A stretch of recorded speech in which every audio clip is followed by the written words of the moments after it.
ಶಾಸ್ತ್ರಜ್ಞರು ಅವ್ರನ್ನ ಮಾತಾಡ್ತೀನಿ ನಾನು. ಸೌಜನ್ಯ ವಸಿಷ್ಠ ಅವರೇ, ಸ್ವಾಗತ ನಿಮಗೆ ಈ ಒಂದು ಡಿಬೇಟ್ಗೆ. ನಮಸ್ಕಾರ ಸರ್. ಹಾಂ ಮೇಡಮ್, ಇಲ್ಲಿ ಒಂದು ಇಂಪಾರ್ಟೆಂಟ್ ಪಾಯಿಂಟ್ ಏನಿತ್ತು ಅಂತ ಹೇಳಿದ್ರೆ, ಈಗ ಈ ಹಡಗು ದುರಂತಗಳೋ ಅಥವಾ ಈ ವಿಮಾನ ದುರಂತಗಳೋ ಅಥವಾ ಇನ್ಯಾವುದೋ ದೊಡ್ಡ ದುರಂತಗಳಲ್ಲಿ ಈ ಬದುಕು ಉಳಿದಿರ್ತಾರಲ್ಲ, ಅವ್ರಿಗೆ ಈ ಸರ್ವೈವರ್ ಸಿಂಡ್ರೋಮ್ ಅಂತ ಹೇಳಿ ಒಂದು ಆವರಿಸ್ಕೊಳ್ಳುತ್ತೆ ಅಂತ ನಾನು ಕೇಳ್ಪಟ್ಟೆ. ಈ ಬದುಕು ಉಳಿದಾಗ ಅದರಲ್ಲೂ ಕೂಡ ಬೇಕಾದಷ್ಟು ಮಾತು ಬರ್ತವೆ, ಸಂಬಂಧಿಕರ ಕಡೆಯಿಂದ ಬರುತ್ತೋ.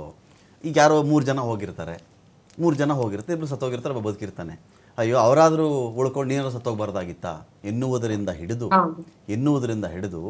ಈಗ ಸಪೋಸ್ ನಮಗೆ ನಿನ್ನೆ ರಮೇಶ್ ಅವ್ರ ಮಾತು ನಾನು ಕೇಳ್ತಾ ಇದ್ದೆ ಮೇಡಮ್. ಅವ್ರು ಹೇಳ್ತಾರೆ, ಆಗ ರಮೇಶ್ ಅವರು ಒಂದು ಮಾತು ಹೇಳಿದ್ರು. ರಮೇಶ್ ಅವರು, ಸರ್, ನನ್ನ ಕಣ್ಣ ಮುಂದೆನೆ ಗಗನ ಸಖಿಯರು ಸುಟ್ಟು ಹೋಗ್ತಾ ಇದ್ರು, ಸಹ ಪ್ರಯಾಣಿಕರು ಸುಟ್ಟು ಹೋಗ್ತಾ ಇದ್ರು, ಏನೂ ಮಾಡೋಕ್ಕಾಗಲಿಲ್ಲ ಸರ್ ನನಗೆ. ಅಂದರೆ ಜೀವನ ಪರ್ಯಂತ ಕಾಡುವಂಥ ಸಿಂಡ್ರೋಮ ಮೇಡಮ್ ಇದು ಅಂತ. ಖಂಡಿತ. ಇದನ್ನ ನಾವೇನಂತ ಹೇಳ್ತೀವಿ, ಅಕ್ಯೂಟ್ ಟ್ರೋಮಾ ರೆಸ್ಪಾನ್ಸ್ ಅಂತ ಕರಿತೀವಿ. ಓಕೆ, ಆಯ್ತಾ? ನಮ್ಮ ಬಾಡಿ ಹಲೋ ಹೇಳಿ ಮೇಡಮ್, ಕೇಳಿಸ್ತಾ ಇದೆ.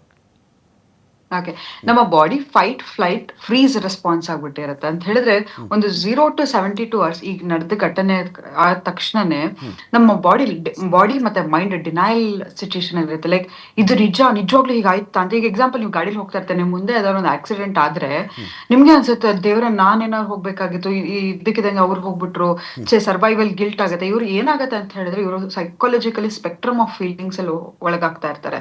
ನಾವ್ ಅನ್ಕೋತೀವಿ, ಹಬ್ಬ ಇಂಥ ಅದೃಷ್ಟವಂತ ಬದುಕ್ಬಿಟ್ಟ ಅಂತ. ಆದ್ರೆ ಅವ್ರು ದಿನ ಆ ಸರ್ವೈವಲ್ ಗಿಲ್ಟ್ ಆಗಿರ್ಬಹುದು, ಅಥವಾ ಆ ಕಣ್ಣು ಮುಂದೆನೆ ಆಗಿರ್ತಕ್ಕಂಥ ಆಘಾತ ಆಗಿರ್ಬೋದು, ರಾತ್ರಿ ಮಲ್ಗಕ್ ಆಗ್ತಾ ಇರಲ್ಲ, ಒಂದು ನ್ಯೂಸಿಯಾ ಫೀಲ್ ಆಗ್ತಾ ಇರುತ್ತೆ, ಪಾಲ್ಪಿಟೇಷನ್ಸ್ ಆಗ್ತಾ ಇರುತ್ತೆ, ಪ್ಯಾನಿಕ್ ಡಿಸಾರ್ಡರ್ ಆಗತ್ತೆ.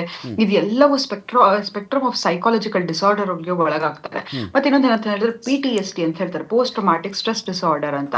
ಇದಾದ ನಂತರ ಕೂಡ ಎಷ್ಟೋ ವರ್ಷಾನುಗಟ್ಲೆ ಅವ್ರಿಗೆ ಇದರಿಂದ ಆಚೆ ಬರಕ್ ಆಗ್ತಾ ಇರಲ್ಲ. ಯಾಕಂತ ಹೇಳಿದ್ರೆ, ನಮಗೆ ಅಲ್ಟಿಮೇಟ್ ಭಯ ಏನು, ಒಬ್ಬ ಮನುಷ್ಯನಿಗೆ ಅಲ್ಟಿಮೇಟ್ ಭಯ ಏನಪ್ಪಾ ಅಂತ ಹೇಳಿದ್ರೆ ತನ್ನ ಸಾವು. ಅಂತ ಸಾವನ್ನ ತನ್ನ ಕಣ್ಣು ಮುಂದೆನೆ ಎಷ್ಟೋ ಜನ ಸತ್ತಿರೋದನ್ನ ನೋಡಿದ್ಮೇಲೆ ನಿಜವಾಗ್ಲೂ ಅವ್ರಿಗೆ ಒಂದೊಂದು ದಿನ ಒಂದೊಂದು ಕ್ಷಣ ಕಳಿಯೋದು ಕೂಡ ಭಯ ಆಗ್ತಾ ಇರುತ್ತೆ. ಮತ್ತೆ ಇನ್ನೊಂದ್ ಏನಾಗುತ್ತೆ ಅಂತ ಹೇಳಿದ್ರೆ, ಅವ್ರಿಗೆ ಅದೊಂದೇ ಅಲ್ಲ, ಐಡೆಂಟಿಟಿ ಕ್ರೈಸಿಸ್ ಕೂಡ ಬಂದ್ಬಿಡುತ್ತೆ. ಯಾಕಂತ ಹೇಳಿದ್ರೆ, ಇಷ್ಟು ದಿನ ಈಗ ಎಕ್ಸಾಂಪಲ್ ನಾನು ಸೌಜನ್ಯ ಅಂತಿದ್ರೆ, ಮುಂದೆ ಈಗ ಅವಳು ಫ್ಲೈಟ್ ಇದರಲ್ಲಿ ಸರ್ವೈವಲ್ ಆದವಳು ಅಂತ ಹೇಳಿದ್ರೆ ಎಲ್ರು ಬಂದವರನ್ನೇ ಓವರ್ ನೈಟ್ ಏನಾಗತ್ತೆ ಅಂತ ಹೇಳಿದ್ರೆ ಅವ್ರ ಐಡೆಂಟಿಟಿನೇ ಅದಾಗ್ಬಿಡುತ್ತೆ ಬದುಕಿರೋದು. ಸೊ ಇಂತಹ ಒಂದು ಸ್ಪೆಕ್ಟ್ರಮ್ ಆಫ್ ಎಮೋಷನ್ಸ್ ಗೆ ಒಳಗ ಹಾಕ್ತಾರೆ. ಇದು ನಿಜವಾಗ್ಲೂ ತುಂಬಾನೇ ಕಷ್ಟಕರ. ಓಕೆ ಮೇಡಮ್, ನಂದು ಇನ್ನೊಂದು ಪಾಯಿಂಟ್ ನಾನು ಚೆಕ್ ಮಾಡ್ತಿದ್ದೆ ಮೇಡಮ್. 1912 ಯಾರೂ ಕೂಡ ದುರಂತ ಮರೀಲಿಕ್ಕಿಲ್ಲ. ಟೈಟಾನಿಕ್ ಹಡಗು ದುರಂತದಲ್ಲಿ ಆ ಹಡಗಿನ ಮಾಲೀಕರಲ್ಲಿ ಒಬ್ಬ ಜೋಸೆಫ್ ಬ್ರೂಸ್ ಇಸ್ಮೈ ಅಂತ ಹೇಳಿ ಲೈಫ್ ಬೋಟ್ಗೆ ಹೇಗೋ ಜಿಗಿದು ಆ ಮನುಷ್ಯ ಜೀವ ಉಳಿಸ್ಕೊಂಡ್ಬಿಡ್ತಾನೆ. ಆ ಟೈಟಾನಿಕ್ ಹಡಗಿನ ಮಾಲೀಕರುಗಳಲ್ಲಿ ಆತ ಕೂಡ ಒಬ್ಬ ಆಗಿದ್ದ ಅಂಥೇಳಿ. ಸ್ಟಾರ್ಟಿಂಗಲ್ಲಿ ಏನಾಗುತ್ತೆ, ಎಲ್ಲರೂ ಕೇಳ್ತಿರ್ತಾರೆ, ಇನ್ನು ಹೆಂಗೆ ಬದುಕ್ತೆ ಹೇಳು ಅಂಥೇಳಿ. ಸಿಕ್ಕವರಿಗೆ ಕೆಲವು ಮಾಧ್ಯಮಗಳಿಗೂ ಆತ ಮಾತಾಡ್ತಾ ಇರ್ತಾನೆ. ಕಾಲಾನಂತರದಲ್ಲಿ ಏನಾಗ್ಬಿಡುತ್ತೆ, ಆ ಮನುಷ್ಯನಿಗೆ ನೀನು ಟೈಟಾನಿಕ್ನ ಹೇಳಿ, ಕೋವರ್ಡ್ ಆಫ್ ಟೈಟಾನ್, ಅದು ಟೈಟಾನಿಕ್ ಅಂತ ಹೇಳಿ, ನೀನು ಟೈಟಾನಿಕ್ನ ರಣಹೇಡಿ ನೀನು ಅಂತ ಹೇಳಿ. ಅಂದರೆ ಆ್ಯಸ್ ಇಫ್ ಇವನು ಬದುಕಿದ್ದೇ ಅಪರಾಧವೇನೋ ಅನ್ನೋ ರೀತಿಯಲ್ಲಿ.